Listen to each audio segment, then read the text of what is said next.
Good afternoon, lords, ladies and gentlemen. It's fantastic to have you here physically here at Ditchley on this beautiful day, and also brilliant to be joined by all of you from around the world online.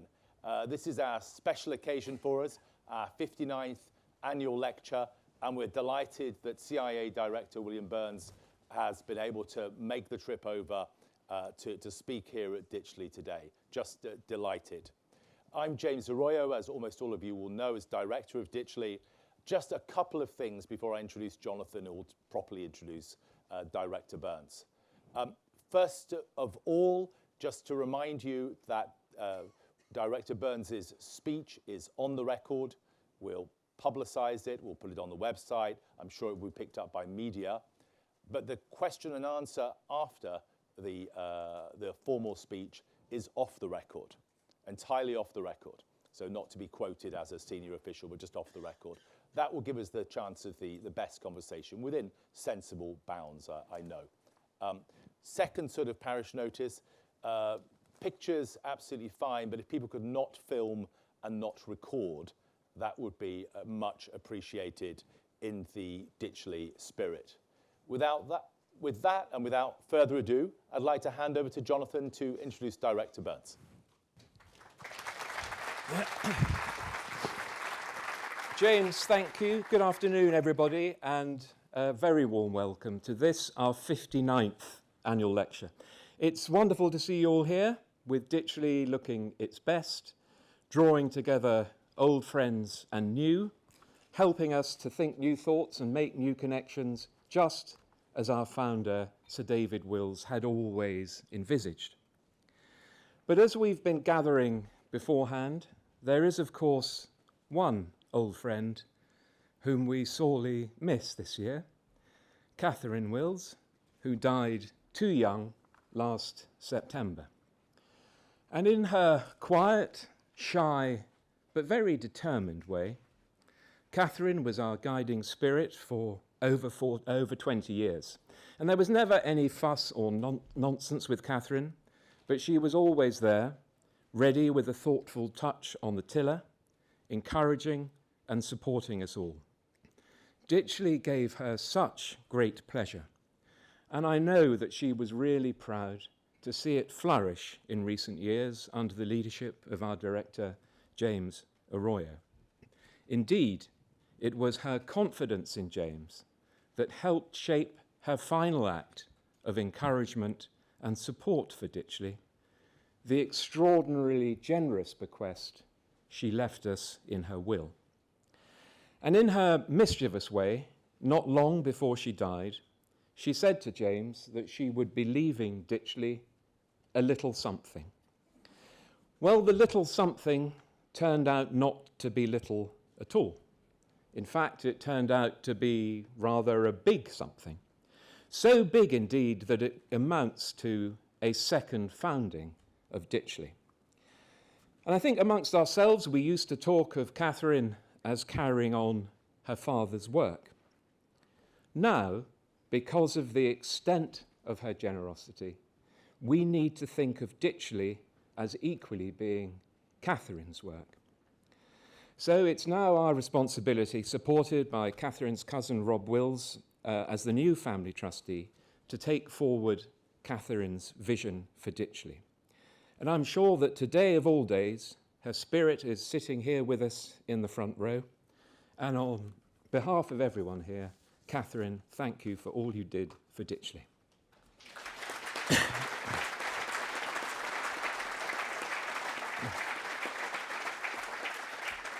Now, what is so exciting about her legacy is that it will enable us to build on the strong foundations that James has already helped to put down. This year, we've been strengthening our ties with American and Canadian Ditchley, which continue to give us generous support. And a very warm welcome to our American friends who are here today in strong numbers. Our new European venture, Ditchley Deutschland, about which we are extremely excited, is up and running and had its first conference last week in Frankfurt. So I think that at this time of complexity and change, Ditchley is proving its worth, the antidote we need to short-termism and performative politics. And here we're doing more, better in our programme, with our networks, with our technology, and of course in all the work going on in the House that I hope some of you will have seen.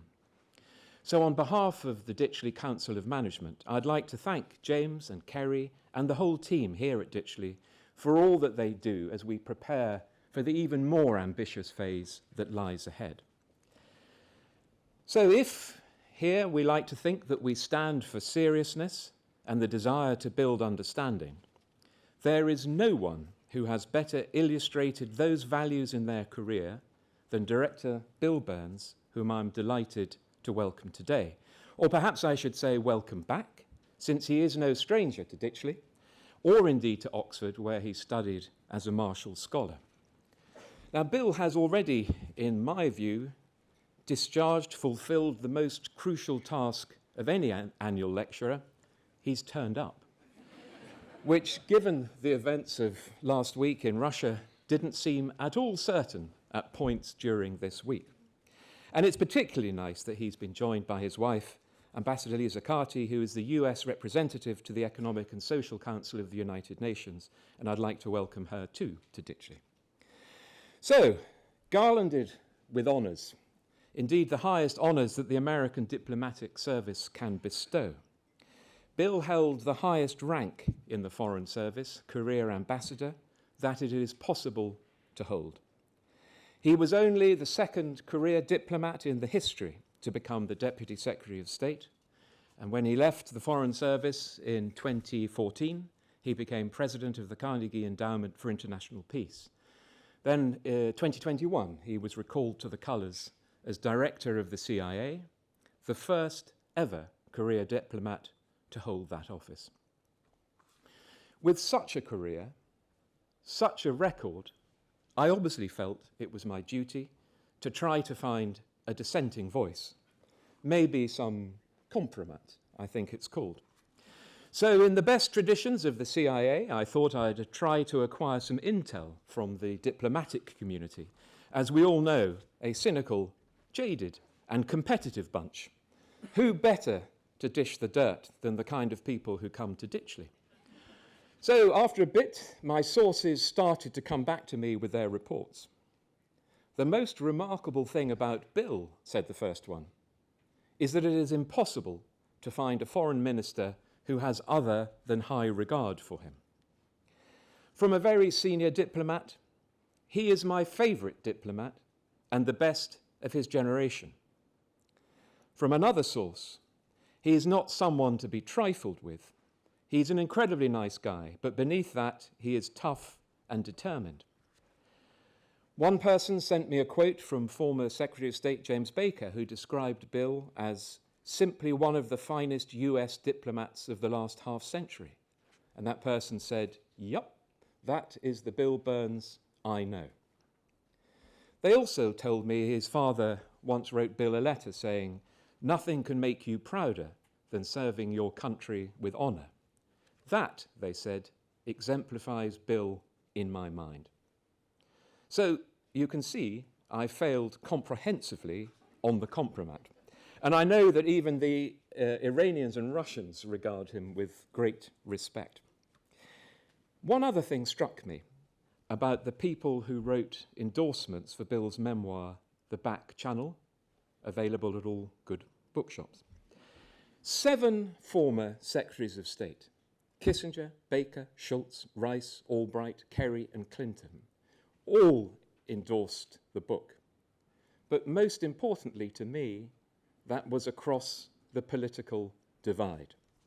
And in today's polarising world, it was a sign not just of the very high regard in which Bill is held, but a refreshing reminder that things can be different, as we know here at Ditchley. Now, Bill speaks Russian, Arabic, and French.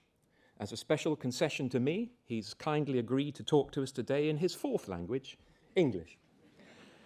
With his background and experience, his deep personal knowledge of the situation in Russia and Ukraine, it is not hyperbole to say that there really is no one better placed than he to talk to us on the theme of a world transformed, and the role of intelligence. There is certainly no one we would rather have here with us today at Ditchley, and so it is with great pleasure that I invite Director Burns to give us this year's annual lecture.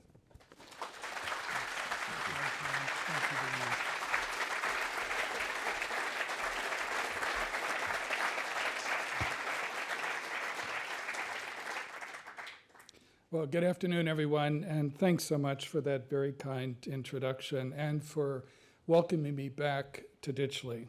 I first came here in 1979 as a young and unformed Marshall Scholar at Oxford with just enough cash to rent a black tie for the formal conference dinner and buy a bus ticket. I must admit that my memory of the conference itself is hazy, but the effect it had on me was profound. It gave me an enduring appreciation of the power and purpose of the transatlantic alliance and of the particular significance of Anglo-American partnership. A decade later, I was a career American diplomat working for Secretary of State James Baker. It was one of those rare plastic moments in history, moments which come along only a few times each century. The Cold War was ending, the Soviet Union was about to collapse, Germany would soon be reunified, and Saddam Hussein's invasion of Kuwait would soon be defeated. It was a world of uncontested American primacy. History's currents seemed to flow inexorably in our direction, the power of our ideas driving the rest of the world in a slow but irresistible surge toward democracy and free markets.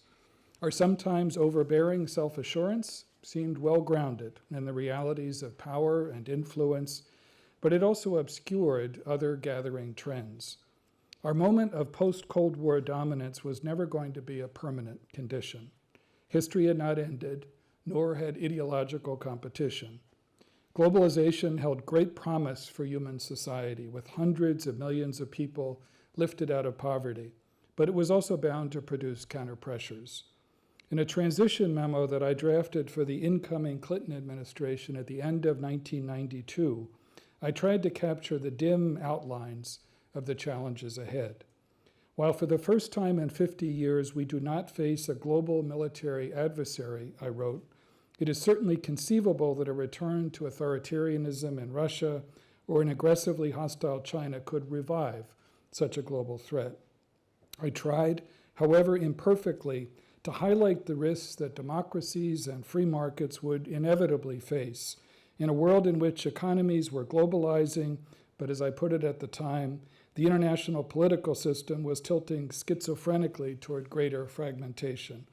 And I tried as best I could to sketch the shared global threats already posed by climate change and global health insecurity, especially the then raging HIV/AIDS epidemic.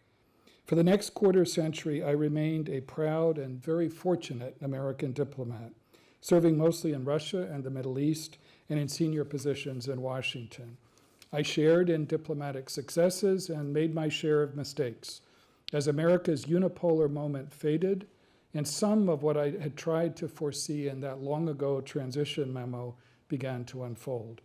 Today, as director of the Central Intelligence Agency, I'm afraid to say that I've now lived and served long enough to face another plastic moment in a world that is far more crowded, complicated, and contested than the one I experienced in those heady days as a young diplomat 3 decades ago.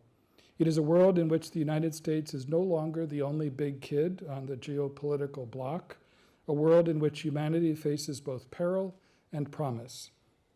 My job now is to help President Biden and senior policymakers understand and shape a world transformed. So what I'd like to do this afternoon is sketch the main features of the new landscape before us and what it means for the role of intelligence. We are, as President Biden reminds us, at an inflection point. The post-Cold War era is definitely over. Our task is to shape what comes next, investing in our foundational strengths and working in common cause with our unmatched network of alliances and partnerships to leave for future generations a world that is more free, open, secure, and prosperous. That is a very tall order.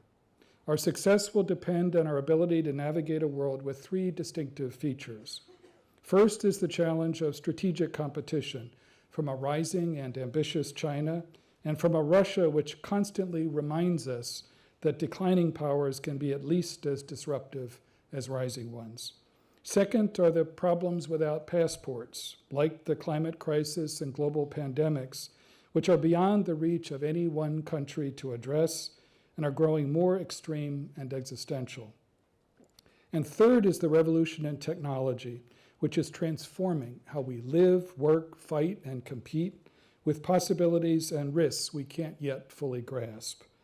Those singular challenges sometimes conflict with one another, with cooperation on shared global problems both more vital and more difficult, too often the victim of strategic competition. And the revolution in technology is both a main arena for that competition and a phenomenon in which some basic partnership is crucial to set rules of the road to maximize the benefits of emerging technologies and minimize their dangers. The most immediate and acute geopolitical challenge to international order today is Vladimir Putin's full-scale invasion of Ukraine, the biggest war in Europe since Winston Churchill sat in his bedroom here at Ditchley dictating wartime messages to Franklin Roosevelt. I've spent much of the past 2 decades trying to understand and counter the combustible combination of grievance, ambition, and insecurity that Putin embodies. That experience has not only contributed to all this gray hair, it has also given me a healthy dose of humility about pontificating about Putin and Russia. But one thing I have learned is that it is always a mistake to underestimate Putin's fixation on controlling Ukraine and its choices, without which he believes it is impossible for Russia to be a major power or him to be a great Russian leader. That tragic and brutish fixation has already brought shame to Russia and exposed its weaknesses, and evoked the breathtaking determination and resolve of the Ukrainian people. Putin often insists that Ukraine is not a real country, that it is weak and divided. Well, as he has discovered, real countries fight back. And that is what Ukrainians have done with remarkable courage and tenacity, as I've seen in frequent travels to Kyiv over the course of the war. They will not relent, nor will all of us who support Ukraine. Putin's war has already been a strategic failure for Russia. Its military weaknesses laid bare, its economy badly damaged for years to come, its future as a junior partner and economic colony of China being shaped by Putin's mistakes, its revanchist ambitions blunted by a NATO which has only grown bigger and stronger. This time last Saturday, we were all riveted by the scenes of Yevgeny Prigozhin's armed challenge to the Russian state, with Wagner paramilitary forces briefly seizing Rostov and moving 2/3 of the way to Moscow before turning back. As President Biden has made clear, this is an internal Russian affair in which the United States has had and will have no part. It is striking that Prigozhin preceded his actions with a scathing indictment of the Kremlin's mendacious rationale for the invasion of Ukraine and of the Russian military leadership's conduct of the war. The impact of those words and those actions will play out for some time, a vivid reminder of the corrosive effect of Putin's war on his own society and his own regime. Russia's aggression poses a formidable test, but China is the only country with both the intent to reshape the international order and increasingly the economic, diplomatic, military, and technological power to do so. China's transformation over the past 5 decades has been extraordinary. It is a transformation for which the Chinese people deserve the credit, and one which our country supported because, as Foreign Secretary Cleverly eloquently said in April at Mansion House, a stable, prosperous, and peaceful China is good for Britain and good for the world. The issue, therefore, is not China's rise per se, but the actions which accompany it. President Xi is embarking on his 3rd term with more power than any Chinese leader since Mao. And rather than use that power to reinforce, revitalize, and update the international system that enabled China's transformation, he seeks to rewrite it. In the intelligence profession, we study carefully what leaders say, but we pay special attention to what they do. And here, President Xi's growing repression at home and his aggressiveness abroad, from his no-limits partnership with Putin to his threats to peace and stability in the Taiwan Strait, are impossible to ignore. What's also impossible to ignore is the fact that in this new era, our competition is taking place against the backdrop of thick economic interdependence and commercial ties. That has served our countries, our economies, and our world remarkably well. But it has also created strategic dependencies, critical vulnerabilities, and serious risks to our security and our prosperity. COVID made clear to every government the danger of being dependent on any one country for life-saving medical supplies, just as Putin's aggression in Ukraine has made clear to every government the risks of being dependent on one country for energy supplies. In today's world, no country wants to find itself at the mercy of a cartel of one for critical minerals and technologies, especially a country that has demonstrated the will and capacity to deepen and weaponize those dependencies. The answer to that is not to decouple from an economy like China's, which would be foolish, but to sensibly de-risk and diversify by securing resilient supply chains, protecting our technological edge, and investing in industrial capacity. In a more volatile and uncertain world in which power is more diffuse, the weight of the hedging middle is growing, economically, politically, and militarily. Democracies and autocracies, developed and developing economies, and countries from the global south and other parts of the globe are intent on diversifying their relationships in order to expand their strategic autonomy and maximize their options. These countries see little benefit and lots of risk in monogamous geopolitical relationships. Instead, we're likely to see more countries pursue more open relationships than we were accustomed to over several post-Cold War decades of unipolarity.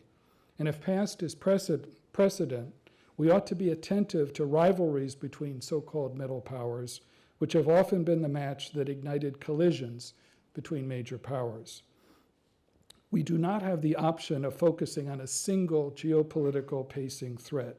We face an equal threat to international order and indeed to the lives and livelihoods of our people from shared or transnational challenges, of which the climate crisis poses the most clear and present danger. We can no longer talk about tipping points and catastrophic climate impacts in the future tense. They are here and now, imperiling our planet, our security, our economies, and our people. Last month in Washington, D.C., you could not see across the Potomac River from CIA headquarters in Langley, Virginia, or take a breath without subjecting your lungs to hazardous materials because of smoke from hundreds of wildfires across Canada.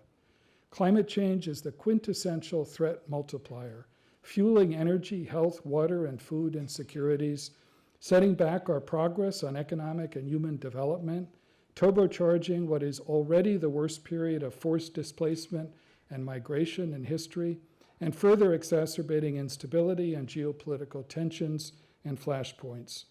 These two threats, geopolitical and transnational, are impossible to disentangle. We have to be honest, as I noted before. Competition in many ways makes cooperation more difficult, but we're going to have to do both. To outcompete our rivals and still deliver on shared challenges, our leaders will need to deal with another immensely powerful force, a revolution in technology more profound than the Industrial Revolution or the dawn of the nuclear age. Advances in computing-related technologies, from chips to quantum to artificial intelligence, are leading to breakthroughs of remarkable scale and scope. In just a few short months since the first public version of ChatGPT debuted last November, we've seen newer models outperform humans in graduate-level entrance exams and in assessments of doctor-to-patient engagements in medical training programs. We see this hockey stick trend line time and again, outstripping our expectations, our imaginations, and our capacity to govern the use of enormously powerful technologies, for good or for ill. Nowhere is that more evident than in biotechnology and biomanufacturing, which can unlock extraordinary climate and health solutions and boost our economies but whose abuse and misuse could lead to catastrophe. Leadership in technology and innovation has underpinned our economic prosperity and military strength. It has also been critical to setting rules, norms, and standards that safeguard our interests and our values. Our Chinese rivals understand that as well as anyone, and it is therefore no surprise that they are investing heavily in emerging technologies as a central dimension of our strategic competition. Strategic competition, common transnational imperatives, and a revolution in technology without precedent in human history make for a hugely complicated international landscape. It certainly keeps my nostalgia for diplomacy and policymaking under control, but it also sharpens my focus on transforming how we approach the role of intelligence in this transformed world. Across the CIA and the US intelligence community, we're working hard to meet this moment with the urgency and creativity it requires. Let me offer a few examples, from the challenges of strategic competition with Russia and China, to initiatives to harness emerging technologies, invest in the people who animate the CIA, and build the intelligence partnerships which will shape our future. I'm proud of the work that CIA and our partners across the US intelligence community have done to help President Biden and senior policymakers, and especially Ukrainians themselves, thwart Vladimir Putin's aggression in Ukraine. And I'm proud of our close partnership with our British allies, in particular the women and men of the Secret Intelligence Service, led by my friend Sir Richard Moore, for whom I have the greatest respect. Together, we provided early and accurate warning of the war that was coming, the essential function of any intelligence service. When the president sent me to Moscow before the war in early November of 2021, I found Putin and his principal advisors unmoved by the clarity of our understanding of what he was planning, convinced that the window was closing for his opportunity to dominate Ukraine. I left even more troubled than when I arrived. Good intelligence has helped President Biden mobilize and sustain a strong coalition of countries in support of Ukraine. Good intelligence has helped Ukraine defend itself with such remarkable bravery and resolve, and to launch the crucial counteroffensive that is now underway. And the careful declassification of some of our secrets, part of a novel and effective strategy shaped by the president and senior policy officials, has helped deny Putin the false narratives that I have watched him so often invent in the past, putting him in the uncomfortable and unaccustomed position of being on his back foot. Disaffection with the war will continue to gnaw away at the Russian leadership beneath the steady diet of state propaganda and practiced repression. That disaffection creates a once-in-a-generation opportunity for us at CIA, at our core, a human intelligence service. We're not letting it go to waste. We recently used social media, our first video post to Telegram, in fact, to let brave Russians know how to contact us safely on the dark web. We had 2.5 million views in the first week, and we're very much open for business. If Putin's war in Ukraine is the most immediate challenge in strategic competition, Xi Jinping's China is our biggest geopolitical and intelligence rival and most significant long-term priority. We've been organizing ourselves at CIA over the past couple of years to reflect that priority. We've set up a new mission center, one of the dozen or so organizational building blocks of the agency, focused exclusively on China. It is the only single-country mission center we have at CIA, and it provides a central mechanism for coordinating work on the China mission, which extends today to every part of CIA. I learned long ago that priorities aren't real unless budgets follow them. That's why we've concentrated substantially more resources on intelligence collection, operations, and analysis on China, more than doubling the percentage of our overall budget supporting China activities over just the last 2 years. We're hiring and training more Mandarin speakers, and we're stepping up efforts across the world to compete with China, from Latin America to Africa to the Indo-Pacific. We've also sought to quietly strengthen intelligence channels with China, including through my own travels. These discrete channels are an important means of ensuring against unnecessary misunderstandings and inadvertent collisions, and complementing and supporting policymaking channels such as Secretary Blinken's recent visit to Beijing. Even as Russia and China consume much of our attention, we cannot afford to neglect other pressing challenges on today's new and complicated landscape, from counterterrorism to regional instability. Hardly a day goes by when I'm not reminded that CIA is an agency with global responsibilities and global reach. As we meet here this afternoon, our officers are doing hard jobs in hard places around the world, often operating in the shadows, out of sight and out of mind. The risks they take and the sacrifices they make rarely well understood. The successful U.S. strike last summer against Ayman al-Zawahiri, the co-founder and former leader of al-Qaeda, was a reminder of the capability and determination still focused on terrorist threats. For many years to come, we will have to perform a delicate balancing act, juggling renewed major power rivalry with all sorts of other challenges. Meanwhile, we're transforming our approach to emerging technology issues. We've created a second new mission center focused on technology and transnational challenges. It is already significantly expanding our partnerships with the private sector, without which we will not be able to keep pace with intelligence rivals like China or keep ahead of them. We've also established a new Chief Technology Officer position, a first for CIA, and CIA Labs, another new program, supports research and development in crucial technologies with academic and private sector partners. Our in-house talent remains superb. More than 60 years ago, CIA pioneered the technical collection capabilities of the U-2 reconnaissance aircraft. We were an early investor in the technology you now know as Google Earth. And our specialists also developed the precursors to the lithium-ion batteries that power your smartphones today. We're constantly looking for the next breakthrough. We're also in the midst of the most profound transformation of espionage tradecraft since the Cold War. In an era of smart cities and ubiquitous technical surveillance, spying is a formidable challenge. For a CIA officer working overseas in a hostile country, meeting sources who are risking their own safety to provide us information, constant surveillance is a very risky business. But the same technology that sometimes works against us, whether it's mining big data to expose patterns in our activities or massive camera networks, can also be made to work for us and against our rivals.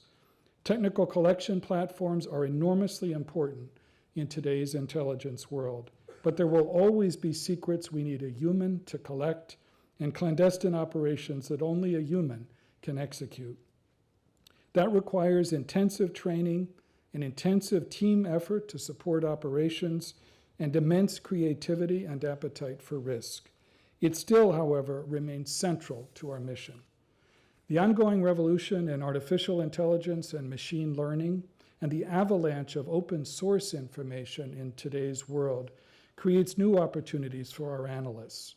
When harnessed properly, AI can find patterns and trends in vast amounts of open source and clandestinely acquired data that the human mind can't, freeing up our officers to focus on what they do best, providing reasoned judgments and insights on what matters most to policymakers and what means most for our interests.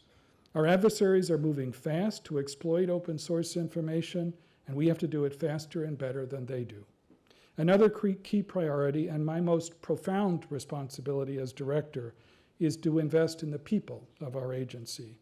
While mastery of emerging technologies will shape our future in many ways, it is the remarkable men and women at the heart of CIA who will always drive it forward. They've been operating at an incredible tempo for more than 2 decades, since the terrible attacks of 9/11, and we're determined to provide them the support they need and deserve.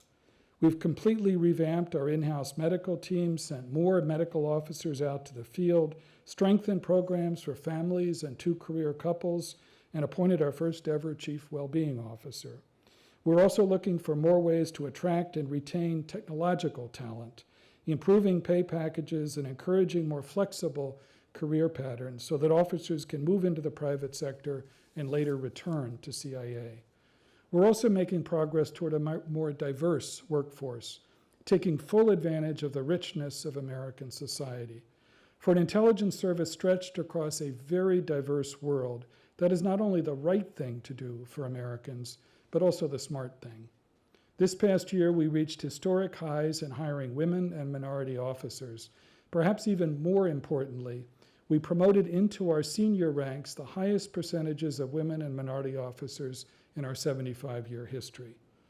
Our final priority in this new era is to deepen our intelligence partnerships around the world and renew our commitment to intelligence diplomacy.